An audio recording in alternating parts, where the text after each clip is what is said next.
तो भारत ने चांद तक का सफर आखिर तय कैसे किया?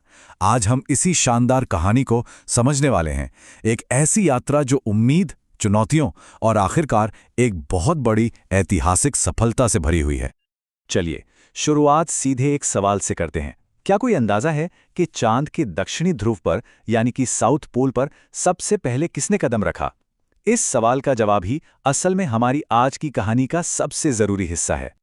तो ये कहानी शुरू होती है भारत के पहले और सबसे महत्वाकांक्षी कदम से, जिसका नाम था चंद्रयान-1। इसी एक मिशन ने भारत का नाम हमेशा हमेशा के लिए दुनिया के स्पेस एक्सप्लोरेशन के नक्शे पर दर्ज कर दिया। ये बात है साल 2008 की, जब चंद्रयान-1 ने उड़ान भरी।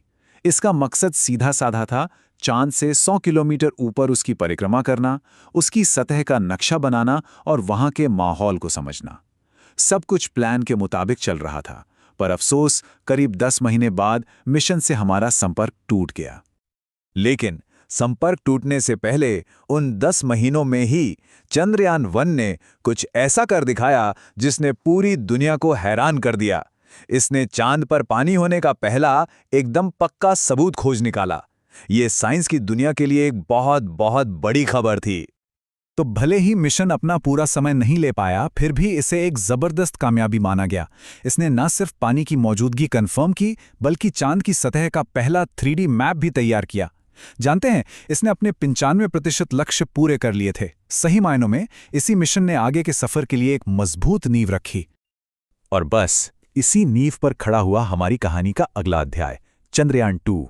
ये मिशन पहले से कहीं ज्यादा बड़ा और कहीं ज्यादा मुश्किल था, और इसने हमें एक बड़ी चुनौती दी, लेकिन साथ ही एक बहुत जरूरी सबक भी सिखाया। देखिए, इस मिशन के 3 हिस्से थे। एक था ऑर्बिटर, जो आज भी चांद का चक्कर लगा रहा है। दूसरा था विक्रम लैंडर, जिसे सतह पर आराम से उतरना था। और तीसरा था प्रज्ञान रोवर, जिसे सतह पर चलना था। मकसद एकदम साफ था, चांद के दक्षिणी ध्रुव पर सॉफ्ट लैंडिंग करना। इस मिशन का सबसे मुश्किल और सबसे अहम पल था लैंडिंग का। लक्ष्य था इतिहास बनाना, लेकिन मंजिल से सिर्फ 2.1 किलोमीटर पहले विक्रम लैंडर से हमारा संपर्क टूट गया। वो पूरे देश के लिए एक दिल तोड़ने वाला लम्हा था। लेकिन कहानी यहां खत्म नहीं हुई। उस निराशा के बीच भी एक उम्मीद जिंदा थी।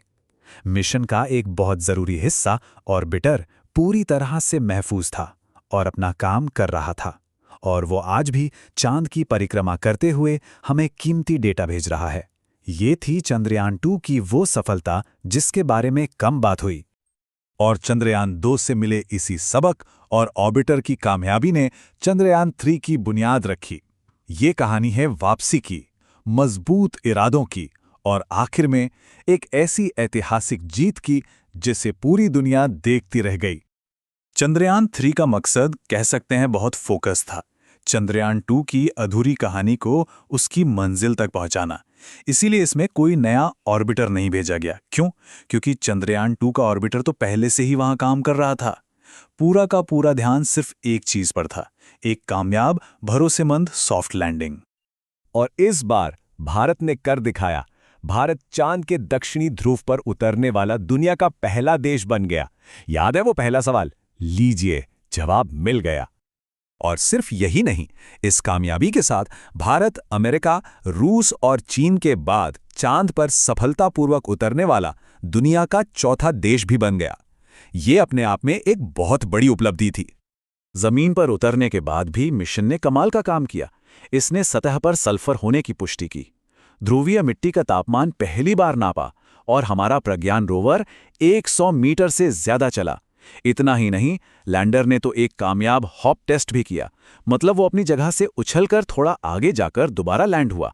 ये भविष्य के मिशनों के लिए एक बहुत बड़ी छलांग है। तो चलिए, अब एक बार फटाफट से इस पूरी यात्रा को एक साथ जोड़कर देखते हैं, ताकि पूरी कहानी एकदम साफ हो जाए। ये टेबल इस पूरे शानदार सफर को कितनी खूबसूरती से बयां करती है ना? चंद्रयान-1 ने बुनियाद रखी और पानी खोजा। चंद्रयान-2 ने एक बड़ी चुनौती दी, लेकिन साथ ही एक सबक और एक काम करता हुआ ऑर्बिटर भी दिया। और चंद्रयान-3 ने उसी सबक का इस्तेमाल कर आखिरकार इतिहास रच दिया। ये हार ना मानने और लगातार आगे बढ़ते रहने की कहानी है। लेकिन क्या भारत का चांद का सफर यहीं खत्म हो गया? बिल्कुल नहीं। सच तो ये है कि ये बस एक नए और शायद और भी ज्यादा रोमांचक अध्याय की शुरुआत है। आने वाले वक्त में और भी बड़े मिशनों की तैयारी चल रही है। जापान के साथ मिलकर एक लूनर पोलर एक्सप्लोरेशन मिशन है, और फिर है चंद्रयान 4, जिसका मकसद होगा चांद से मिट्टी और पत्थर के नमूने वापस धरती पर लाना। ये एक बहुत ही मुश्किल काम है। तो अब सवाल यही है कि भारत चांद से सैंपल वापस लाने की इस अगली बड़ी चुनौती को कब और कैसे पार करेगा? इसका जवाब तो खैर भविष्य ही देगा।